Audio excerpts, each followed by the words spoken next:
Alors, bonjour à tous, bonjour les élèves de l'École des eaux vives, bonjour aux parents qui regardent cette vidéo, c'est M. Baudouin, vous me reconnaissez. C'est pas drôle, on est au début du mois de mai, je vous fais ce message-là et il neige, oui. Donc, afin de sécuriser tout le monde, vous allez voir dans la vidéo qui va suivre les différentes mesures qu'on aura la semaine prochaine pour la rentrée des élèves, notre rentrée progressive. Donc, on n'oublie pas, le lundi, c'est nos 5e, 6e années. Mardi, on a 3e, 4e, 5e, 6e et le mercredi, l'ensemble de l'école qui va être invité. Plein de mesures sont mises en place afin de sécuriser tout le monde. Par contre, le message suivant s'adresse aux parents. Il sera très important de ne pas embarquer ou pénétrer sur le terrain de l'école, ni dans le stationnement du débarcadère d'autobus. Donc, vous devez absolument demeurer dans la rue quand vous allez venir reconduire vos enfants. Et même si vous venez les reconduire à pied, vous n'embarquez pas sur le terrain de l'école, vous arrivez sur le bord du trottoir, vous envoyez votre enfant vers nous et on va s'en occuper. C'est la façon de faire et on va vous remercier énormément de suivre ces consignes-là afin que tout le monde on puisse passer à travers.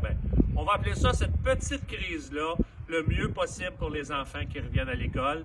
Donc, on se revoit la semaine prochaine. Bonne journée. Alors, bonjour à tous les élèves de l'École des eaux vives. Alors, nous allons vous présenter une petite vidéo qui vous démontrera comment va se passer ton arrivée lundi matin, alors à ton retour de ce long confinement. Regarde bien cette vidéo pour savoir comment faire. Bonne vidéo! Alors, les élèves de l'École des eaux vives, on va vous montrer la procédure quand tu vas arriver à l'école le matin ou le midi si tu vas dîner chez toi. On s'attend à ce que tu circules de cette façon sur le trottoir. Comme tu peux voir, il y a des marques sur le sol qui ont été mesurées à 2 mètres de distance.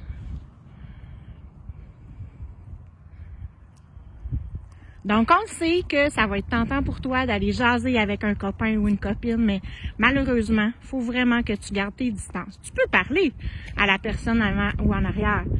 Cependant, on garde notre 2 mètres. Et on circule comme ça jusque dans la cour d'école, à l'endroit où ton enseignante va t'attendre. Tu vas avoir une affiche avec le numéro de ta classe.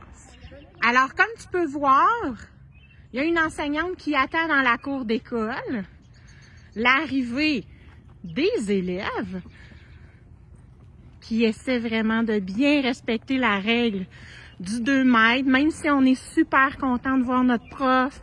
Ça fait longtemps qu'on ne l'a pas vu.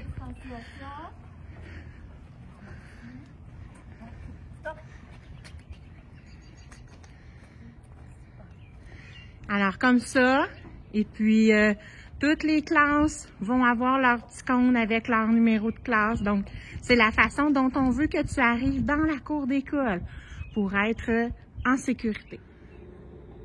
Alors, à ton entrée dans l'école, à chaque fois que tu vas entrer dans l'école, il y aura un adulte qui t'accueillera afin que tu aies du Purell, du liquide désinfectant dans tes mains. Ensuite, tu vas devoir suivre ton enseignante pour te rendre dans ton local, toujours en respectant la distance des 2 mètres. Comme tu peux voir sur le plancher, on a mis des rubans rouges pour te permettre de comprendre, de voir qu'est-ce que c'est une distance de 2 mètres aussi dans l'école. Alors voilà, tu viens de voir les directives qui t'attendront lors de ton arrivée à l'École des eaux vives. Les autres directives pour le reste te seront transmises par ton enseignante à l'école. Donc, nous avons bien hâte de voir. À lundi!